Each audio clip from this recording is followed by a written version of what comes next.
제가 페럴토의 첫 번째 질문은 미래에 관한 5가지 중에 첫 번째는 바로 작가주의 디자인의 과거와 현재에 대해서 여쭤봤어요. 그런데 아까 양수인 건축가도 이제 처음에 그 말씀 해주셨어요. 작가주의 얘기 말씀을 하시면서 제가 이 질문을 드렸을 때 왠지 모르겠지만 저는 이제 작가주의라는 단어에 약간의 거부감을 갖고 계시다라는 느낌을 받았습니다. 양수인 건축가가. 그래서 제가 이제 그 부분에 대해서도 얘기를 좀 들어보고 싶어요. 그래서 왜 처음에 작가주의 디자인이라는 단어에 있어서 그런 반응을 보이셨는지 저는 그 얘기를 먼저 좀 들어보고 싶습니다. 왜냐면 그러니까 저는 사실 제가 그러니까 작가주의일 수는 있는데 작가는 아니라고 생각을 하거든요. 아까 말씀드렸듯이. 왜냐면 디자인은 아주 근본적으로는요, 제가 의뢰인이 있고 어떤 문제를 해결하는 거에 내 스스로의 철학을 펼치는 것보다 더 매력을 느껴서 그런 것 같아요. 내 어떤 철학이나 어떤 세계관 이런 거를 적극적으로 만들어가고 어필하는 게 어찌 보면 약간 작가의 한 정의라고 본다면, 저는 뭐 그렇게 할 말이 있다거나 그러지 않고 어떤 구체적인 상황을 정말 제가 잘 해결할 수 있다고 생각을 해요. 어떤 실질적인 문제를. 근데 그런 문제 해법들을 한 20년 넘게 생각하고 그냥 이렇게 머릿속에 쌓아오다 보면은 이건 내가 해보고 싶다는 것도 당연히 생기는 것 같아요. 그러면 작가주의적일 수도 있으나 아주 근본적인 차이는 내가 먼저 만들어서 그게 팔리건 안 팔리건 그게 경제적으로 환원이 되건 안 되건 하는 사람은 오케이, 작가하고, 저는 그렇지 않고 그렇게 일할 마음이 별로 없는 것 같아요. 구체적인 의뢰와 어떤 상황 하에서 일하는 게 더 편한데, 그거 또 왜 그러냐면 아까도 제가 이제 학교에서 어떤 애매한 상황에서 연구를 하거나 이런 거보다 진짜 내 돈 몇 억 걸고 뭔가 빨리 만들어서 뭐 해야 되는 아저씨들이 진짜 크리에이티브하다고 그랬잖아요. 그렇기 때문에 더욱더 어떤 되게 구체적인 조건이나 문제가 있을 때 저 스스로도 훨씬 더 크리에이티브해지는 것 같기 때문에, 그런 차원에서도 애써 미리 뭘 만드는 작가이기보다는 어떤 조건에 정말 잘 대응하는 디자이너이고 싶은 마음이 있는 것 같아요.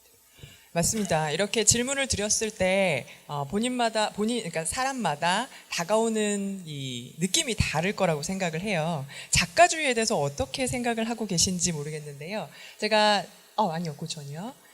찾아봤어요. 이 작가주의를 정의는 어떻게 하고 있는가? 정의는 이렇게 되어 있습니다. 어떤 예술 작품을 만들 때 그 작품을 만드는 작가의 특성이나 개성이 뚜렷하게 드러나는 데에 중점을 두는 창작 태도, 이렇게 얘기가 되어 있었습니다. 그런데 이게 이제 건축가분들 조금 다르신 것 같고 디자이너분들도 조금 다르신 것 같아요.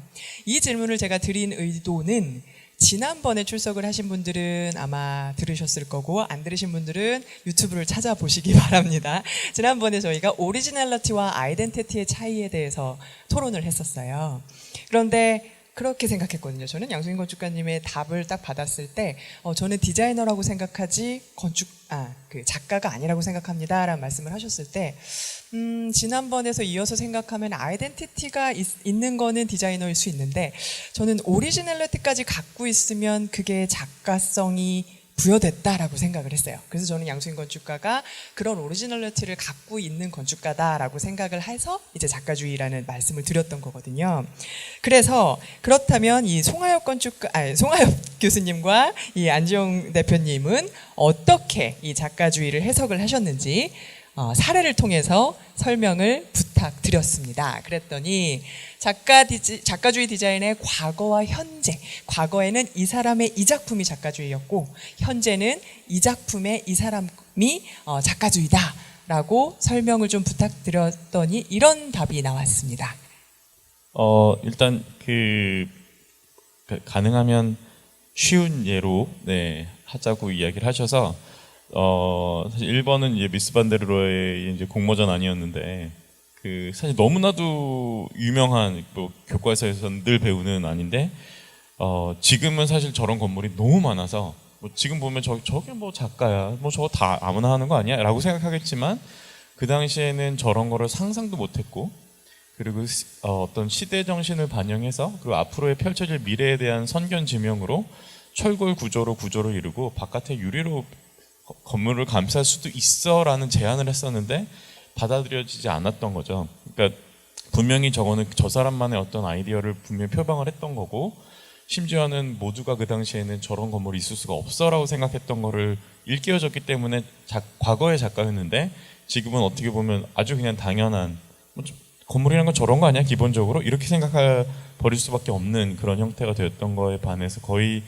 100여 년이 흐른 지금의 입장에서의 또 다른 작가주의를 또 표방하고 있는 사람 중에 하나가 이제 프랑크 겔인데, 사실 뭐 최근에 이제 프랑스에 가서 저 사람이 했던 그 루이비통이었나요? 루이비통 전시관을 봤는데, 저 사람한테 일을 주기 위해서 건축주가 몇 년을 기다리고 그 다음에 건물이 지어지는데 몇십 년을 기다리는 그런 건축주가 있다. 저 정도면 어쨌든 우리가 흔히 약간 그 작가라고 표현할 수 있는 사람의 하나의 그 아웃라인에 서 있지 않을까, 최전방에 서 있지 않을까. 근데 과연 저런 것도 그러면 나중에 우리 한 100년 후에 건물이 당연히 저렇지 라고 생각하는 시점이 올까? 라는 질문을 스스로 던져보게 됐습니다. 그래서 앞으로 당연히 건물이 저렇지, 건물이 똑바로 쓴 게 이상한 거지? 라는 시점이 과연 올까? 그런 약간 과거하고 현재에 대한 비교를 하면서 미래에 대한 잠깐의 생각을 했었습니다. 네, 감사합니다. 이렇게 작가주의를 안재홍 대표님은 해석을 하고 계셨는데, 송하엽 교수님은 과거와 근대와 현재로 나누어서 세 개의 사례를 들어주셨어요. 저는 지금 되게 혼란스러운데, 늘 이 자리에 오시면 혼란스러워하십니다. 애매한 연구도 하고 있고, 그다음에 이제 뭐 책도 좀 제 마음대로 막 쓰고, 제가 작가인가 막 이런 생각이 막 들기도 하는데, 저 해석도 지금 제 마음대로 한 것 같아요. 근데 이제 뭔가 저는 이제 역사를 또 공부해서 이게 뭔가 이렇게 그 작가라는 사람들이 지금 남아서 이제 뭘 해줬나 그거를 봤거든요. 순전히 이제 저만의 관점으로 본 거죠. 이제 역사를 공부한 관점에서 봤을 때 이제 그 르네상스에 이제 알베르티 건축가가 되게 유명했던 게 라틴어로 이제 건축책을 썼는데, 피렌체에 이제 산타 마리아 노벨라 성당 가보면 앞은 저렇게 되게 예쁘게 생겼는데 옆에서 보면 거의 그냥 이렇게 얘기 될지 모르겠지만 이렇게 계집 같은 형태의 교회예요. 옆에서 보면 교회가 쭉 가는데 앞에만 저렇게 피렌체의 그 대리석으로 해놔서 뭔가 이제 파사드 역할을 하는 거죠.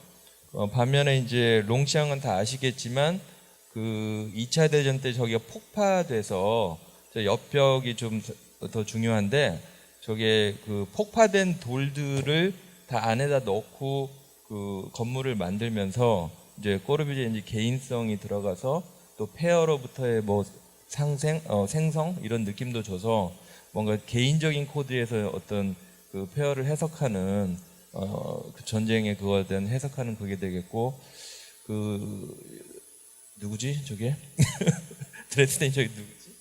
갑자기 생각이 안 나네. 다니엘 리베스킨이 이제 드레스덴 군사박물관 한 거는 이제 드레스덴이 이제 동독이잖아요. 저기 이제 원래 병기고 1874년 병기고였는데 저게 이게 삼각으로 리베스킨이 보통 하던 식으로 하는데, 저 방향성이 저 왜 그러나 했더니 드레스덴에서 뭐 제일 폭발을 많이 당한 도시 쪽을 바라보고 있다고 리베스킨이 얘기를 그렇게 또 그럴듯이 하더라고요. 그래서 뭔가 그 작가주의 디자인이 결국은 작가가 자기 작품이 남으려면 뭔가 공공에 좀 뭔가를 하려고 하고 이바지를 했다, 이런 식으로 이렇게 해석을 해서 드러내는 것 같아서 저는 좀 결과적으로 좀 봤습니다.